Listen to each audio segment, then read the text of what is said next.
Welcome to the Baptist Reformation, where we do the work of recovering the Reformation in Baptist thought. Thank you for joining us.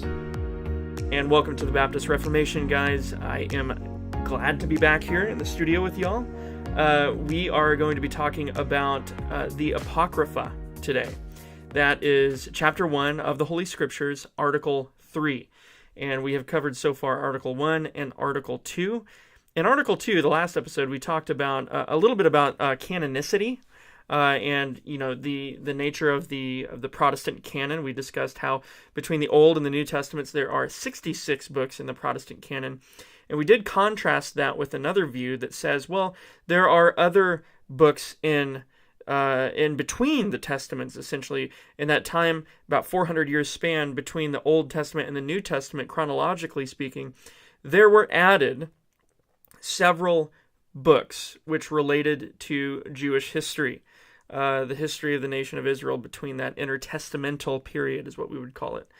And so that is, they're important for historical reasons, but nevertheless, the Reformers, as well as the Baptists, the particular Baptist framers of our confession, felt the need to specifically address the Apocrypha in many different areas. Francis Turretin, we're going to be kind of borrowing from Turretin's argumentation a little bit here, explicitly rejects it.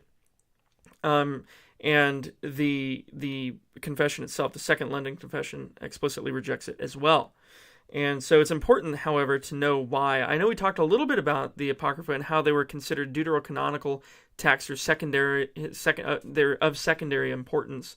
But today I kind of want to talk about arguments against the apocryphal text. We discussed very briefly, one of the arguments from kind of history that says, well, they haven't really been recognized as scripture in the past, anyways. So we may as not recognize them as scripture now. I mean, why? What warrant would we have, historically speaking, to all of a sudden just stick them in our canon as a set of authoritative texts?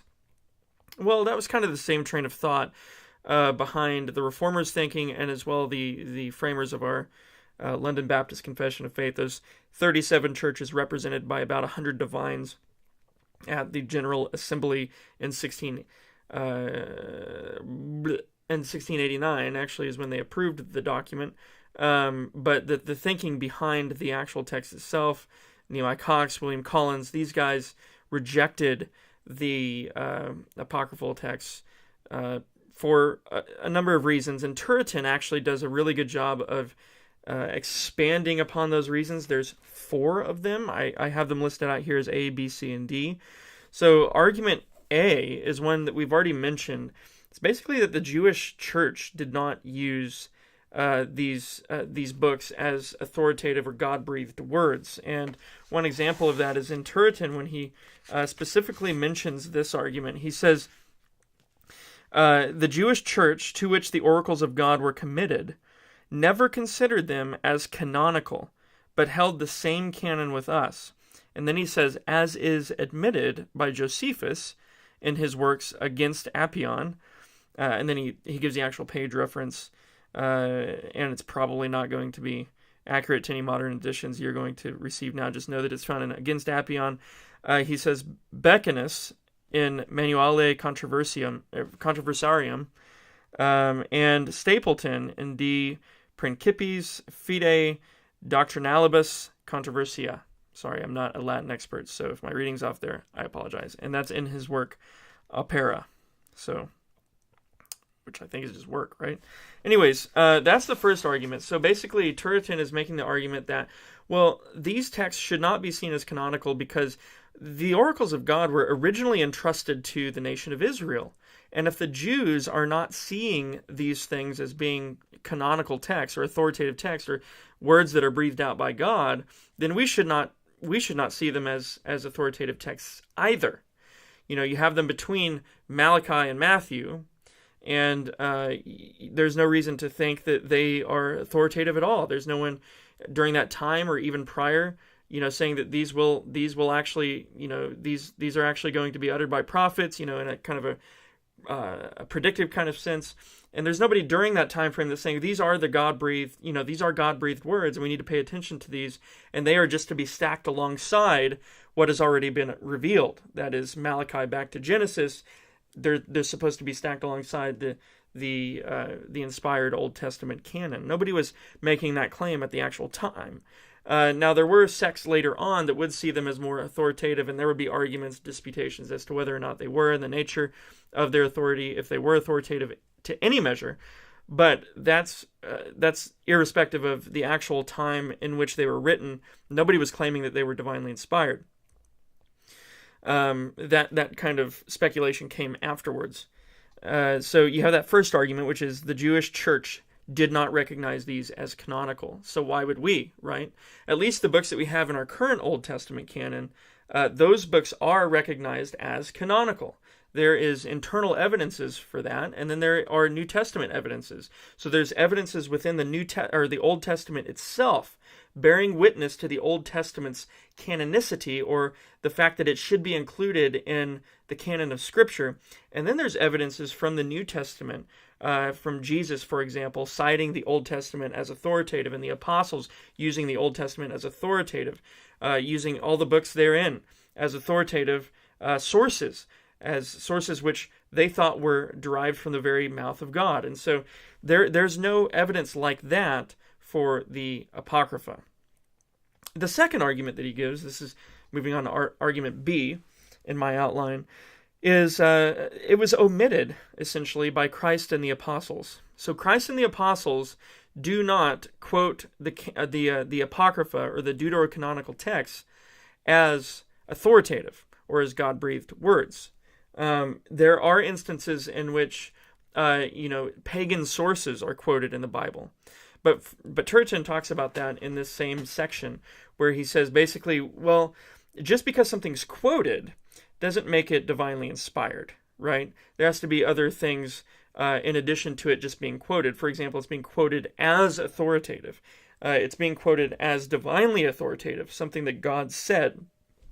We can think of the first chapter of Hebrews and how it uses the Old Testament, attributing virtually all of those quotations, those citations, even though they're not from God in first person at all times, they're still attributed to God as the author. When Paul uses the pagan poets in Acts 17, for example, it doesn't therefore follow just because Paul quoted from them, the pagan poets are should be canonical and put into the Christian Bible. He's making a rhetorical point, and that is that even these pagans understand that there is a God. They know that there is a God, and they know it because they have observed it. You can go back to Romans 1. They've observed it in creation, and indeed there's something in them, i.e. natural law, bearing witness to the fact that there is a God. And so even these pagan poets have recognized this, guys. And then he uses a very strong apologetic kind of rhetorical speech there, linking the unknown God to the one true God of the universe. That would have been very persuasive for them at the time, but that doesn't therefore follow that those pagan poets are authoritative in any sense of the term. I mean, they may have hit on truth, just like Aristotle or Plato hit on truth, but that doesn't make them canonical or qualified to be inserted into the canon of Scripture. The third argument is that Turretin basically says, well, the church they survived for 400 years without observing these books as canonical. So essentially, these books of the Bible, they were not prioritized at all.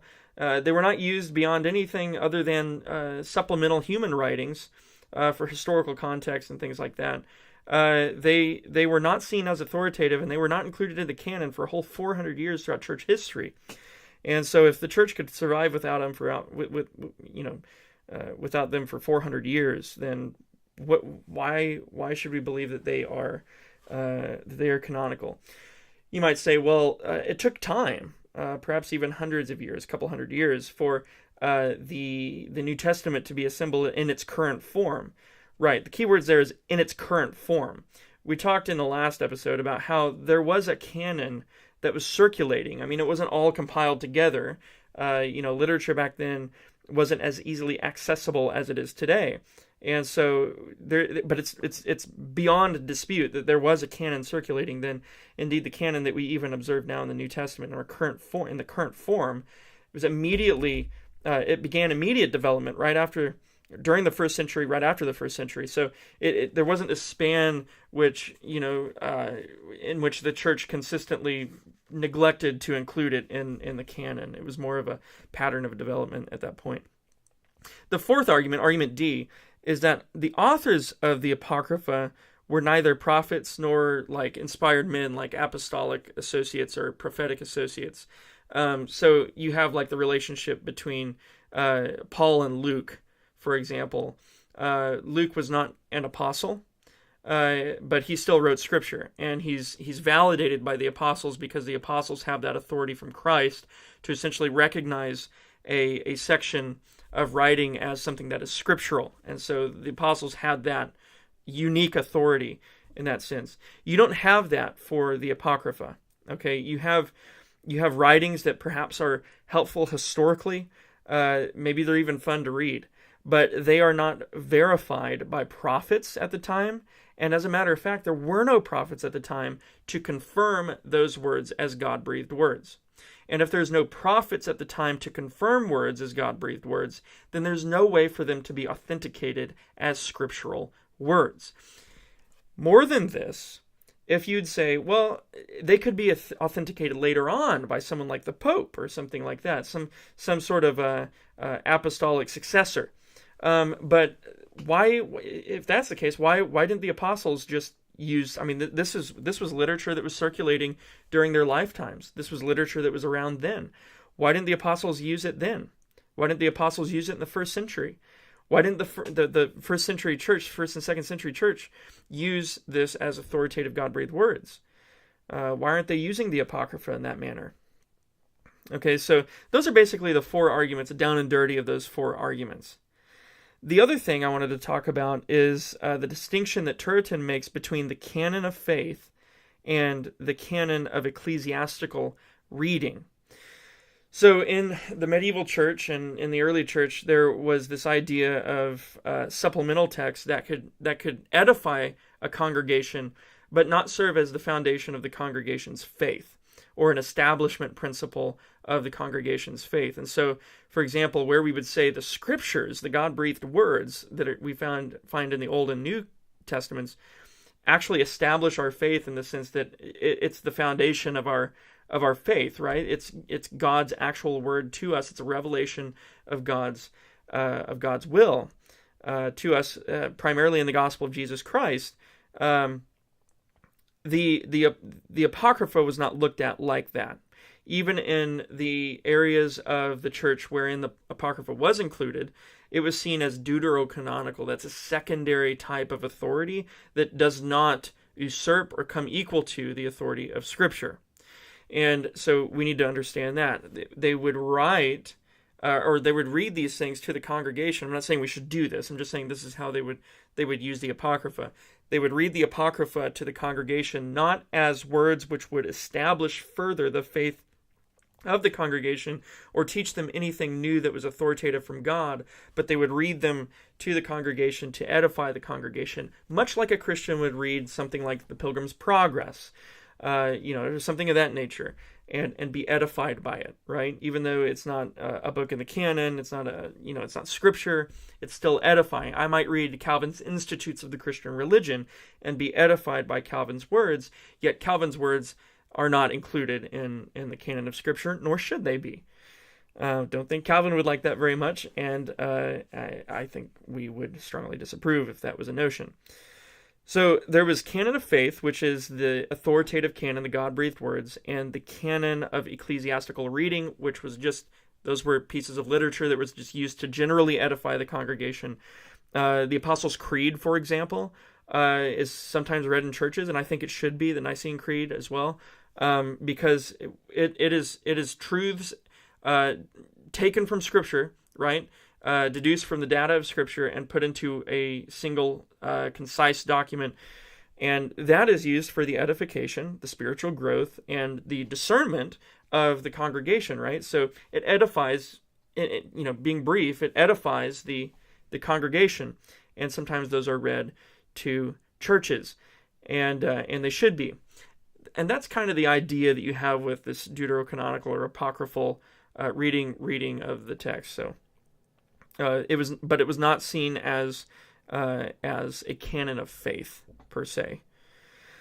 So Turretin kind of goes further, and he talks about the Deuterocanonical uses of the text, and he actually says this. He says, when the fathers sometimes mention Deuterocanonical books, they do not mean such as are truly and in the same sense canonical as to faith, but only those which may be placed in the canon of reading on account of their usefulness for piety and edification.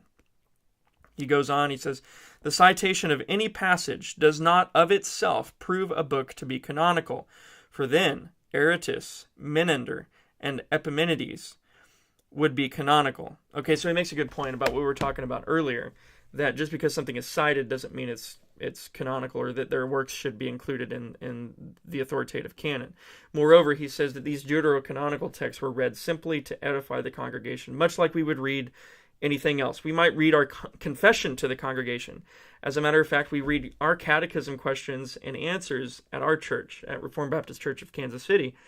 But that by no means suggests that we think that our confession is, we think it's biblical, but we don't think it's infallible alongside the scriptures. We don't think the confession itself is God-breathed word, but we do think that it's an accurate representation of God-breathed words. And so there are principles and things like that preserved in the Deuterocanonical text, in the Apocrypha, that would serve to substantiate or to complement the truth in the Old and New Testament canons.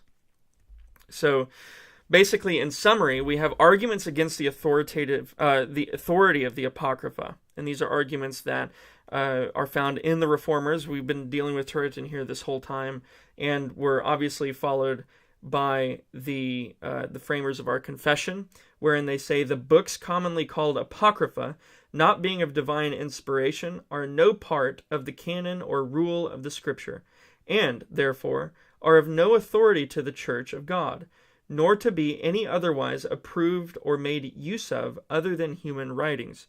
And what they're saying there is that if you want to use this as some sort of historical supplemental help in understanding the intertestamental period, better contextualize your understanding of the nation of Israel, the people of God, as they waited for the Messiah to come, then sure, use it that way. But these are not inspired, infallible words. They are erroneous. There are things like geographical errors in them. They never themselves claim to be God-breathed words. The Jewish church never used them, Turretin says. Omission by Christ and the apostles. Christ and the apostles did not quote them as authoritative. The church survived 400 years without them, right? And the fourth argument is the authors of the Apocrypha are not prophets, nor did they live at a time wherein prophets lived. And so their words, there's no way of authenticating their words. And if their words could have been authenticated at a later date, the apostles surely would have stood in the place to do that, yet they did not. And so there is no good reason to suggest that the Apocrypha or the Deuterocanonical texts should be included in the canon in that primarily authoritative sense, like we have the 66 books of the Protestant canon today. So that's just the Protestant position from the Reformers on, and it's preserved right here and stated right here in our confession. The Westminster Confession, not surprisingly, says the same thing. The Savoy Declaration, our confession, and the Westminster Confession, as well as the three forms of unity, the theology behind all of those would agree with this. So this is a point of unity that we have, and we find unity with all the other confessions up to this point, as a matter of fact, and I believe even through the rest of this entire chapter. I will try to, by the way, throughout this series, point out where we start to disagree. So when we get to those areas wherein we actually disagree with the Westminster Confession, for example, I will let you know. We also talked about the distinction between the canon of faith and the canon of ecclesiastical reading, and how the canon of ecclesiastical reading just served to edify the saints. It was not seen as God-breathed words. However, the canon of faith it's that set of 66 books that we call the Bible today.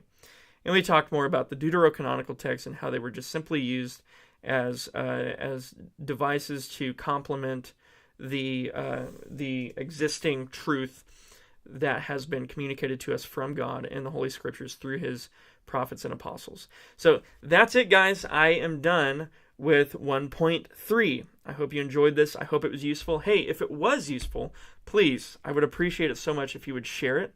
If you would share it with your friends. Subscribe to our YouTube channel. And then also subscribe to us on iTunes, because if you can't watch, you can always listen. And these are what's here on the video. That's what I put on the podcast. So if you can't watch, you can listen. And I've done that very intentionally. These are short enough to listen to on your commute to work, school, or what have you. So God bless you guys. Have a wonderful evening.